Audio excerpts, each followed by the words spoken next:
புத்தர் வழக்கம் போல அருகிலுள்ள கிராமத்திலிருந்து உணவு சேகரிக்க புறப்பட்டார். ஆனால் அவர் கிராமத்தை நெருங்கும்போது ஏதோ தவறு இருப்பதை உணர்ந்தார். அங்கு அமைதி நிலவியது, தெருக்கள் வெறிச்சோடி காணப்பட்டன. என்ன நடக்கிறது என்று அவர் யோசித்தார். எல்லோரும் எங்கே, என்ன நடந்தது என்பதைக் கண்டுபிடிக்க முடியுமா என்று பார்க்க புத்தர் அருகிலுள்ள நகரத்தை நோக்கிச் சென்றார். நகரத்திற்குச் செல்லும் பாதையில் அவரை கடந்து செல்லும் மக்கள் நிறைந்திருந்தனர். ஏன் எல்லோரும் இவ்வளவு அவசரமாக இருக்கிறார்கள்? புத்தர் கேட்டார். அந்த பயங்கரமான கொள்ளையன் அங்குலிமலா என்று ஒரு பெண் கூறினார். அவன் இங்கே கிராமப்புறங்களில் சுற்றித் திரிகிறான். ராஜாவும் அவனுடைய வீரர்களும் கூட அவனை பிடிக்க பயப்படுகிறார்கள். பாதுகாப்புக்காக நாம் நகரத்திற்குச் செல்கிறோம்.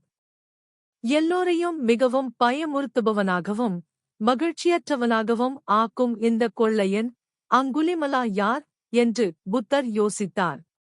நான் சென்று அவரைச் சந்திக்க வேண்டும். இதற்கிடையில் அங்குலிமலா தனது குகைக்கு வெளியே அமர்ந்து அன்றைய வேலையை திட்டமிட்டுக் கொண்டிருந்தார். அவர் ஒரு கொடூரமான தோற்றமுடைய கதாபாத்திரம். அவன் பெரிய, காட்டுத்தனமான, வெறித்து பார்க்கும் கண்களைக் கொண்டிருந்தான். அவன் முகம் வடுக்களால் மூடப்பட்டிருந்தது. அவன் கழுத்தில் அவன் பெயரைக் கொடுத்த பயங்கரமான விரல்களின் நெக்லஸ் இருந்தது. இதுவரை 99 விரல்கள் இருந்தன. அவன் கொள்ளையெடுத்த மக்களின் கைகள் வெட்டப்பட்டன.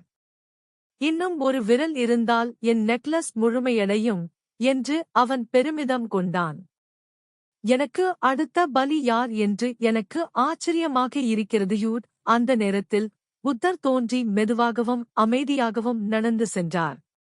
என் குகையைக் கடந்து நடக்க அவனுக்கு எவ்வளவு தைரியம் என்று அங்குலிமாலா நினைத்தான். என் நெக்லஸை முடிக்க அவனுடைய ஒரு விரல் என்னிடம் இருக்கும். அது அவனுக்கு ஒரு பாடம் கற்பிக்கும். அவன் கீழே குதித்து புத்தரின் பின்னால் ஓடத் தொடங்கினான். ஆனால் எவ்வளவு ஓடினாலும் அவனால் அவரை பிடிக்க முடியவில்லை. நிறுத்து! அங்குலிமாலா கத்தினார். அசையாமல் நில்! புத்தர் திரும்பி அங்குலிமாலாவின் கண்ணைப் பார்த்தார். நான் நின்றுவிட்டேன், நான் இன்னும் இருக்கிறேன் அங்குலிமாலா. நிறுத்த வேண்டியது நீதான். என்னை முட்டாளாக்க முயற்சிக்காதே! அங்குலிமாலா கத்தினார், வாளை அசைத்தார். நீ நகர்வதை என்னால் பார்க்க முடிந்தது. ஆ என்றார் புத்தர். ஆனால் நான் வேறு ஏதாவது சொல்ல வந்தேன். வேறு ஏதாவது என்று அங்குலிமாலா கோபமடைந்து கர்ஜித்தார். நான் நிறுத்திவிட்டேன், புத்தர் மீண்டும் கூறினார். நான் அசையாமல் இருக்கிறேன், ஏனென்றால் நான் ஒருபோதும் தீங்கு செய்ய மாட்டேன், நான் ஒருபோதும் கொல்ல மாட்டேன். நீங்கள் நிறுத்த முடியாது. நீங்கள் தீங்கு செய்யும் வரை, நீங்கள் கொல்லும் வரை, நீங்கள் ஒருபோதும் அமைதியாக இருக்க மாட்டீர்கள். இதற்கு முன்பு யாரும் அங்குலிமாலாவிடம் இப்படி பேசியதில்லை. அவர் கொஞ்சம் கவலைப்படத் தொடங்கினார். இந்த மனிதன் தெளிவாக அவரைப் பற்றி பயப்படவில்லை. அவர் இன்னும் கோபமடைந்தார். நான் யார் என்று உங்களுக்குத் தெரியாதா? அவர் கத்தினார். நான் அங்குலிமாலா, விரல்களின் மாலையுடன் கூடிய கொள்ளையன். நான் பயங்கரமான சாகசக்காரன். உனக்குத் தேவையானது, என் நண்பரே, ஒரு உண்மையான சாகசம் என்று புத்தர் பதிலளித்தார். நண்பா? அங்குலிமாலாவிடம் கேட்டார். நீ நண்பா என்று சொன்னாயா? அங்குலிமாலா மிகவும் ஆச்சரியப்பட்டார். மிக நீண்ட காலமாக யாரும் அவரை நண்பா என்று அழைக்கவில்லை. உண்மையில் அவருக்கு நண்பர்கள் இல்லை. எல்லோரும் அவரைப் பற்றி பயந்தார்கள்.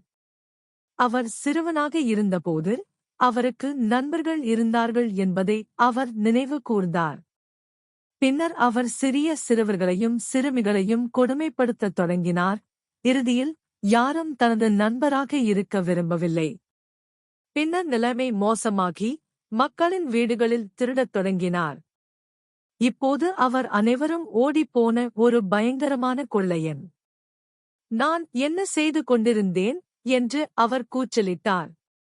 யாரும் என் நண்பராக இருக்க விரும்பாததில் ஆச்சரியமில்லையோ? அங்குலிமாலா, புத்தர் அன்புடன் கேட்டார், நீங்கள் ஏன் என்னுடனும் என் நண்பர்களுடனும் வாழ வரக்கூடாது? நீங்கள் மிகவும் தைரியமாக இருந்தால் நீங்கள் ஒரு புதிய தொடக்கத்தை உருவாக்கலாம். இப்போது அது ஒரு உண்மையான சாகசமாக இருக்கும்.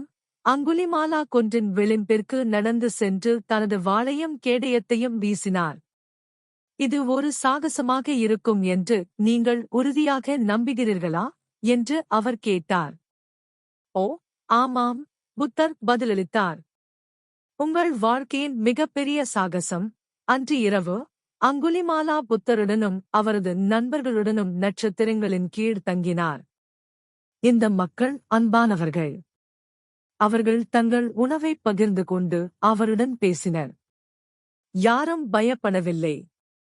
ஒருவேளை அவர் வித்தியாசமாக இருக்கலாம் என்று அவர் நினைத்தார். ஆழமாக அவர் தனது பழைய வாழ்க்கையால் சோர்வடைந்திருந்தார். மற்றவர்களை கொள்ளையடிப்பதும் துன்புறுத்துவதும் அவரை ஒருபோதும் உண்மையில் மகிழ்ச்சியடையச் செய்ததில்லை. மாற்றுவது கடினம் என்பதை அவர் அறிந்திருந்தாலும் அவர் புத்தருடனும் தனது புதிய நண்பர்களுடனும் தங்க முடிவு செய்தார்.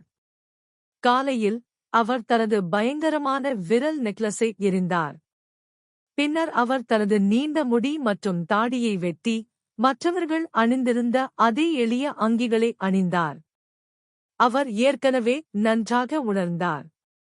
ஒரு வாரம் அல்லது 2 வாரங்களுக்குப் பிறகு ஒரு நாள் காலை அங்குலிமாலா புத்தருடன் பேசிக் கொண்டிருந்தபோது ராஜா திடீரென்று வெட்டவெளியில் தோன்றினார். காலை வணக்கம், புத்தர் சிரித்தபடி கூறினார். உங்கள் காவலர்கள் மற்றும் உதவியாளர்கள் எங்கே? நீங்கள் தனியாக வந்தீர்களா? நான் அவர்களை என்னுடன் அழைத்து வர விரும்பவில்லை என்று ராஜா பதிலளித்தார். அது அந்த கொள்ளைக்காரன் அங்குலிமாலாவின் கவனத்தை ஈர்த்திருக்கலாம். என் மக்கள் அவனைப் பார்த்து பயப்படுகிறார்கள். என் வீரர்கள் கூட அவனைத் தேட மறுக்கிறார்கள். நான் என்ன செய்வது? இது இப்படியே போக முடியாது. அங்குலிமாலா இனி ஒரு கொள்ளைக்காரன் அல்ல என்று நான் உங்களிடம் சொன்னால் நீங்கள் என்ன சொல்வீர்கள் என்று புத்தர் கேட்டார். ராஜா சிரித்தார். நான் அதை நம்ப மாட்டேன் என்று அவர் கூறினார். அந்த கழுத்தறுப்பவன், புத்தர், இப்போது என் சீடர்களைப் போலவே கருணையும் சாந்தமும் கொண்டவன். முடியாது என்று ராஜாவை குறுக்கிட்டார். அவர் உங்கள் அருகில் அமர்ந்திருக்கிறார், புத்தர் தொடர்ந்தார். ராஜா அங்குலிமாலாவை பார்க்க திரும்பினார். அவர் சிரித்தபடி அமர்ந்திருந்தார். நீயா, அங்குலிமாலா என்று குதித்து ராஜா கூச்சலிட்டார். பயப்படாதே என்று புத்தர் கூறினார். அங்குலிமாலா இப்போது மாறிவிட்டார். ராஜா பதட்டத்துடன் சிரித்தார். நான் மிகவும் மகிழ்ச்சியடைகிறேன். என்ன ஒரு நிம்மதி! நீங்கள் புத்தருடன் தங்கப் போகிறீர்களா? நல்லது, நல்லது. நான் இப்போது செல்ல வேண்டும். இவ்வளவு பரபரப்பான நாள் முன்னால் உள்ளது. மன்னர் அவசரமாக விடைபெற்று முடிந்தவரை விரைவாக அங்கிருந்து வெளியேறினார். புத்தர் அங்குலிமாலாவை பார்த்து புன்னகைத்தார். அவரும் பதிலுக்கு சிரித்தார்.